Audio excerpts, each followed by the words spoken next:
Espace TV, le 22h.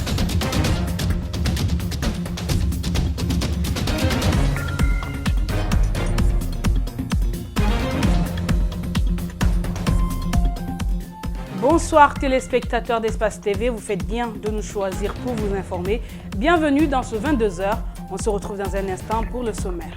Il faut une nouvelle constitution, une constitution adaptée aux réalités guinéennes. C'est l'avis du président de l'Assemblée nationale qui, pour la première fois, s'est prononcé officiellement sur cette question. Claude Korikondiano invite les Guinéens à œuvrer ensemble pour donner à la Guinée une nouvelle constitution.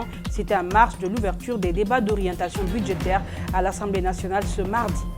Signature ce lundi d'un protocole d'accord entre le ministère de l'Enseignement supérieur et de la Recherche scientifique et le PNUD, un partenariat qui permettra de faciliter les stages pour les étudiants, mais aussi booster et améliorer les conditions de recherche pour les enseignants-chercheurs.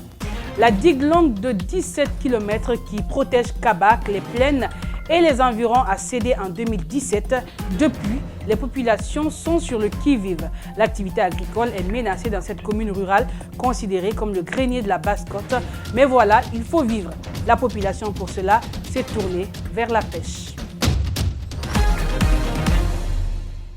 Au sortir de la plénière de l'Assemblée nationale ce mardi, le président du Parlement s'est exprimé pour la première fois sur la modification de la Constitution guinéenne. Peu dubitatif, mais le chef du pouvoir législatif s'inscrit dans une logique évolutive de la nation. Je vous propose de suivre l'honorable Claude Korikondiano au micro de Mamoudou Bouléré Diallo et Djibril Kabak Kamara. C'est une exclusivité. Vous m'entendrez le jour que je vais prononcer mon discours de clôture. Je n'anticipe pas. Mais ce que je voudrais dire, c'est qu'un pays stable, un pays où il y a la paix, c'est un pays qui a une constitution, n'est-ce pas, applicable dans la durée. Mais si vous avez une constitution qui est critiquée, dont les dispositions, certaines dispositions sont dépassées, certaines dispositions ont été personnalisées, et devenues inapplicables, parce que dès que vous appliquez, vous touchez aux intérêts d'une catégorie de la société. Vous voyez? Alors, je vais vous dire, les Français avaient une constitution, une mauvaise constitution sous la 4e République. Au point que, lorsque De Gaulle est venu au pouvoir, il a estimé qu'il fallait nécessairement changer de constitution. La constitution de 1958, de 1958. Bon, cette constitution qui date du mois de septembre, ou je ne sais plus, septembre 1958, c'est toujours la même constitution qu'a encore la France. Bon, lorsque dans un pays on constate qu'on a des problèmes avec une constitution, pourquoi ne pas s'asseoir ensemble, réfléchir pour s'accorder afin de se doter d'une constitution, n'est-ce pas, qui confère la stabilité qu'il faut pour développer le pays et pour avoir la paix dans le pays. Voilà.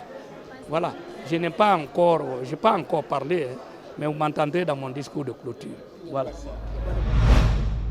Ouverture des débats d'orientation budgétaire à l'Assemblée nationale ce mardi.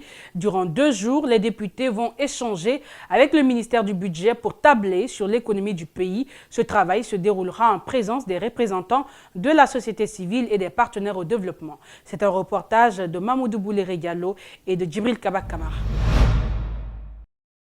C'est un rendez-vous habituel pour le ministère du Budget.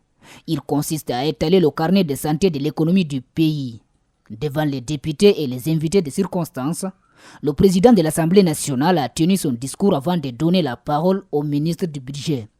Il a détaillé un budget prévisionnel de 3 ans. Le solde global annuel prévu est de moins 3 515,8 milliards en 2020, moins 4 208,3 milliards en 2021 et moins 4 213,7 milliards en 2020, soit respectivement moins 2,4%, moins 2,5% et moins 2,2% du PIB.